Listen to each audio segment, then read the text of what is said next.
Hello everyone, this is Jacob Miller from Uniting in Victoria and Tasmania across in Australia.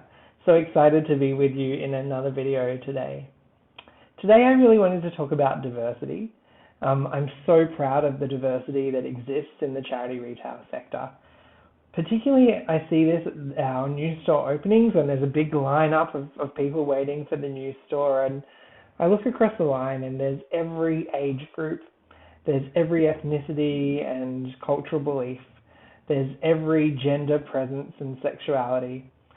There's every ability and disability. And I get so proud that our spaces create a buzz for each of those communities and that our spaces welcome in each of those communities. There's also another element to that diversity. Not only are our spaces great homes of community, but I wanted to talk around, two elements that I'm particularly connected to because it's been my identity, which is young people and youth, and also LGBTI people. So I think there's this incredible intersection that happens in our stores between secondhand clothing, self-expression, and diversity or vulnerability or somebody's place in community. For me, I think of my journey as a young queer person in a community that wasn't that thrilled or celebrating diversity. But within the op shop, I could try on a whole range of different clothing and play with my gender expression, or I could be a bit camp and flirty with the customers, and it kind of suited the vibe of the op shop and allowed me to explore and play with my self-expression. I could do window displays that were really kind of camp and fun, and no one thought any more of it because it was just a part of the op shop culture, where it was me finding myself. And when you look through the history of Vogue ballroom situations or Mardi Gras floats, so many of those huge queer celebrations come from the floor of charity retailers. People that have come in and grabbed what they could afford to create beautiful images of self-expression through the accessibility that we've provided by having low-cost goods. I really love that. And I think that we underestimate. Sure, there's the low-cost goods that people need when they need a jacket to stay warm in the winter. And I think we've done a great job at celebrating that story over a number of years. But there's the low-cost bits of fabric and old ball gowns and whatever it might be that people have brought over the decades and generations to turn in to their self-expression. I know it's happening at the moment in rallies around freeing Palestine.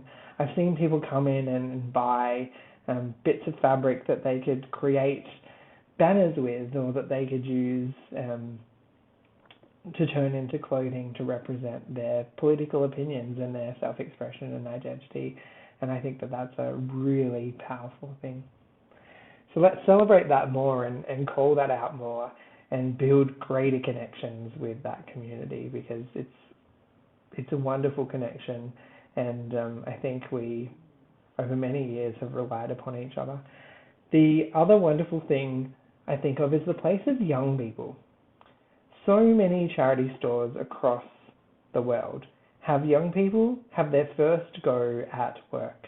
Whether it's grandma bringing them in while grandma's child sitting, whether it's a young person doing their Duke of Ed award, or who knows, a school placement.